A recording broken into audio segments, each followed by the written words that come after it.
Well, looky there.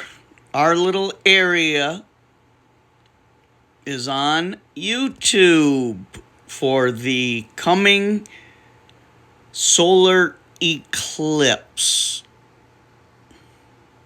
Interesting. Good morning, YouTube and Patriots. JT here, Serenity Farms prepping. So what is all the hubbub about this solar eclipse? For all my local subscribers,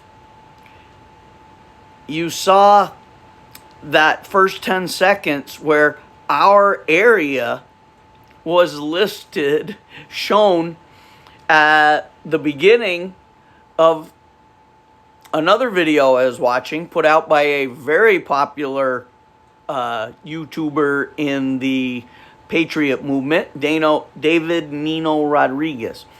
I'm not sure why he chose that particular spot of the path of the eclipse to highlight, but I thought it was, well, I was shocked when I saw it, and then we don't know each other, so there's no connection there. It's just interesting that it was picked.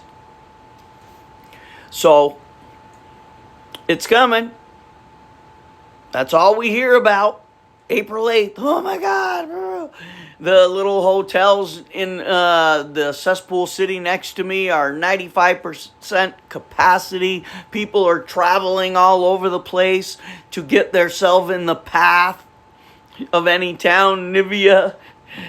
The biblical people are making assumptions based on their readings and their findings about one eclipse that was years ago, and then this eclipse that's coming now that make an X, and it's either the end of the world as we know it, a new beginning, or some type of other event.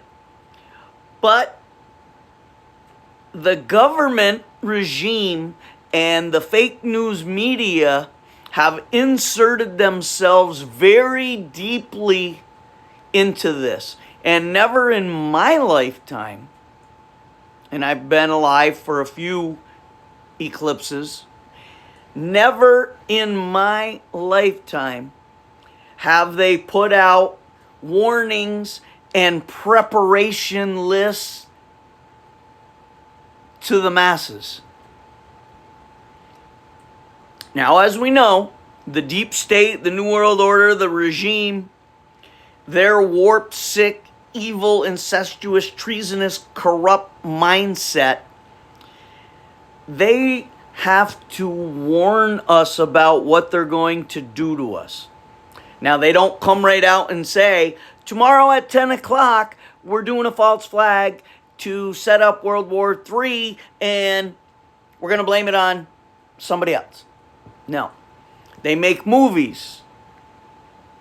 Or they put out warnings for a solar eclipse that we've never ever heard before in our life. So they've put out a little list that many of you have probably seen by now. But have you thought about what the hell they're putting out a list for? I think in our area it's going to last about 8 minutes. It's happening right in the middle of the day when it's light out. But nonetheless, there's a list being posted. And let's go over it, shall we? Okay, fans, here is your eclipse preparation list. Now, first notice the little colors. There's your sun. Did you notice these little fellas? There we are. Why have this little meteor storm in here? Just an observation I made that most people are probably not noticing. All right, so let's do the list. What should you do in anticipation of the 2024 solar eclipse? Fill up your gas tank in your car. Fill up your gas cans too. Propane and regular gas. Well, that's weird for an 8-minute event. Are you going to sit in your car, leave it running, run out of gas? Or are they trying to say something might happen where there's no gas available, or they don't want you to get stranded somewhere? Although cars don't run on propane or regular gas. I don't know what that means because there is no more regular gas.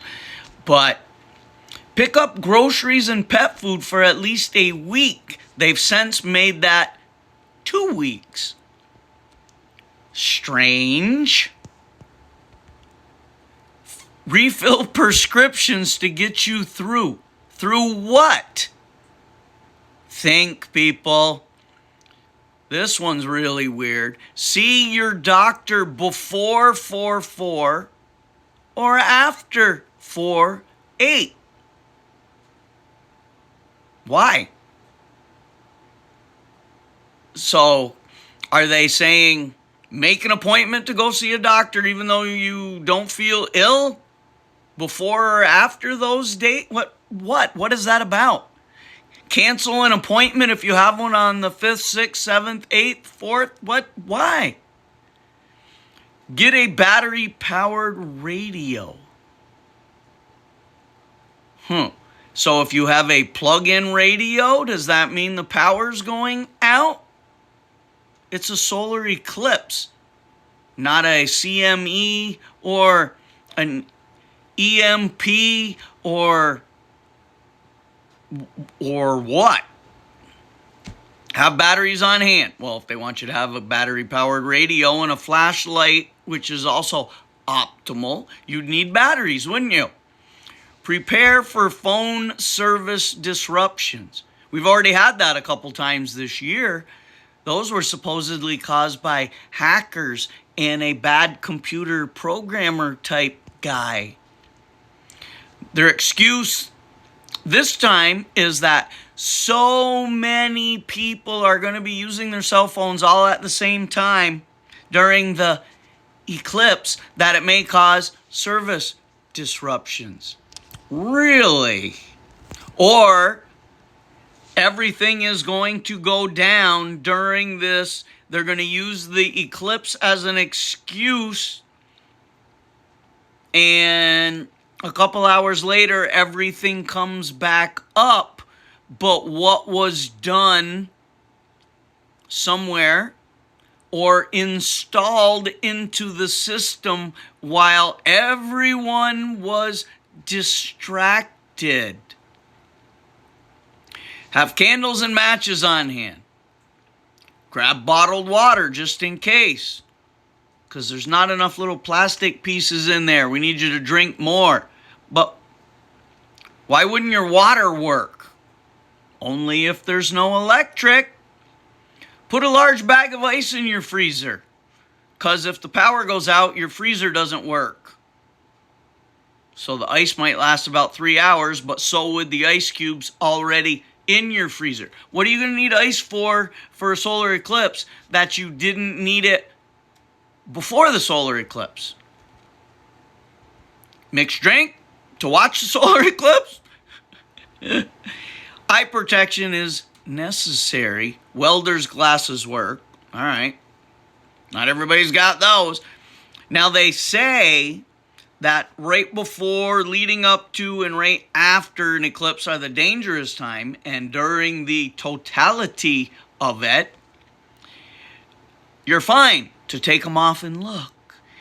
There's a lot of reports out there that no one's ever proven that you actually need the glasses, but err on the side of caution and put them funky little things on.